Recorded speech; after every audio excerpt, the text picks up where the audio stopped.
तुमची एखादी इच्छा खूप दिवसापासून पूर्ण होत नाही का? महाशिवरात्रीच्या पवित्र रात्री 108 वेळा हा मंत्र म्हटला तर म्हणतात की भोलेनाथ स्वतः भक्ताची मनोकामना ऐकतात. आजचा हा व्हिडिओ शेवटपर्यंत नक्की पहा.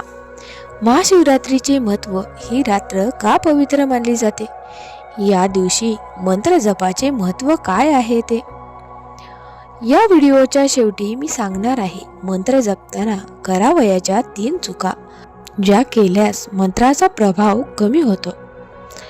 महाशिवरात्रीची कथा. समुद्र मंथन आणि हलाहल विष कथा. शिवांनी विष पिऊन जग वाचवले म्हणून ही रात्र शिवाला अर्पण केली जाते, म्हणजेच महादेवांना अर्पण केली जाते. मंत्राचे महत्त्व काय, तर मंत्र हा ओम नमः शिवाय हा मंत्र आहे. पण या पंचाक्षरी मंत्राचे महत्त्व काय आहे?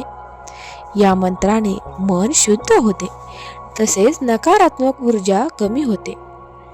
तर हा मंत्र कसा जपावा? सकाळी किंवा मध्यरात्री हा जप करावा. स्वच्छ ठिकाणी बसावे. समोर शिवलिंग किंवा शिव फोटो असावा. हा मंत्र 108 वेळा जपावा.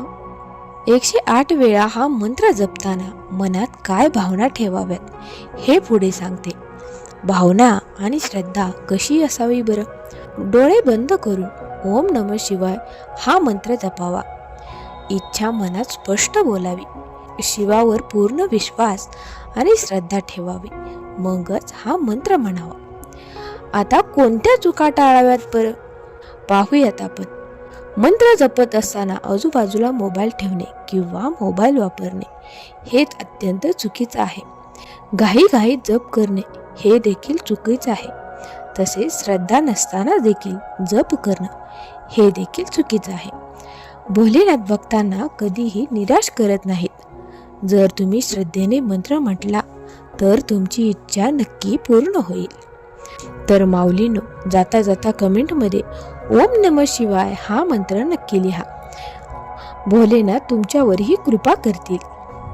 तसेच अध्यात्म आणि संस्कृती हे जर जाणून घ्यायचं असेल तर आत्ताच आपल्या चॅनलचे सहभागी व्हा आणि हा व्हिडिओ नक्की शेअर करा, म्हणजे अनेक शिवभक्तांपर्यंत पोहोचवा. अनेक शिवभक्तांच्या मनोकामना पूर्ण होऊ द्यात. त्यांच्या आशीर्वादाने तुमच्या देखील इच्छा पूर्ण होतील. आणि व्हिडिओ आवडला असेल तर लाईक नक्की करा.